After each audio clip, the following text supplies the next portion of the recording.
Unfortunately, the global crisis, which should have encouraged a more risk-averse strategy of the Indian government, didn't do that. It actually, the government policy, even with the government that came in 2014, continues to be one that exposes the Indian economy a lot to global fragility and vulnerability. And it's also doing a lot of things that add to economic misery within the economy.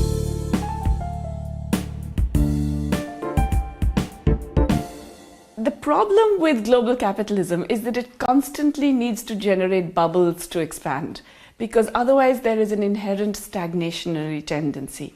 And to avoid the stagnation, basically credit bubbles are being created. Sometimes they're created in the north, in the United States, in Europe, and then the bubble bursts and we all face the consequences. But really, since 2010, these bubbles have been created in the developing world.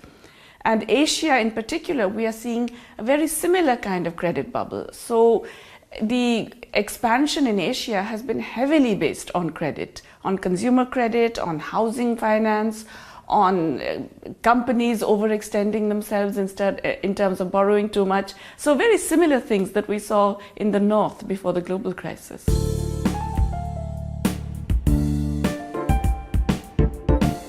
So like many other emerging markets, we are now once again growing on the basis of credit bubbles.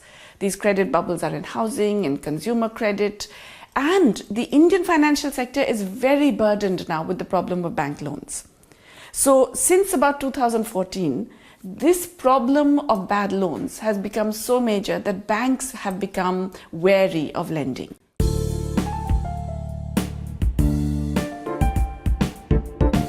Workers in India face a whole bunch of problems which are not the same as those experienced by workers in the north.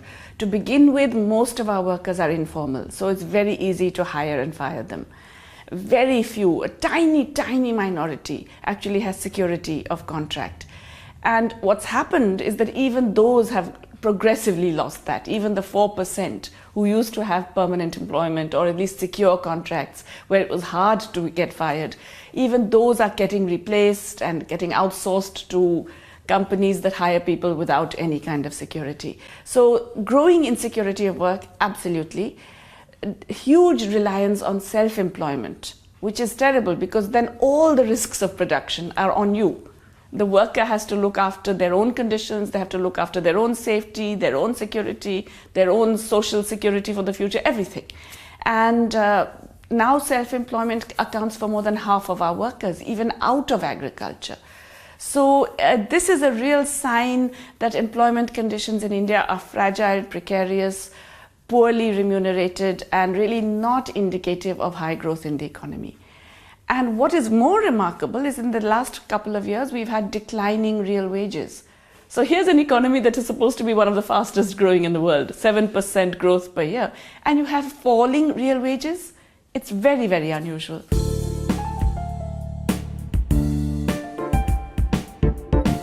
In India, so much has happened since the global crisis, and we've had so many other devastating things happen to the Indian economy that perhaps the memory of the global crisis per se is less marked. I think the global crisis led to a dramatic loss in employment, especially in the exporting industries, and to financial problems. But since then, we've had other sources of financial problems that I've mentioned, including the explosion of bad loans in the commercial banking sector.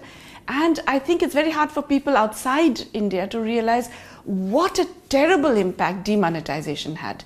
At one stroke, it destroyed incomes, employment, livelihood for 80% of the population.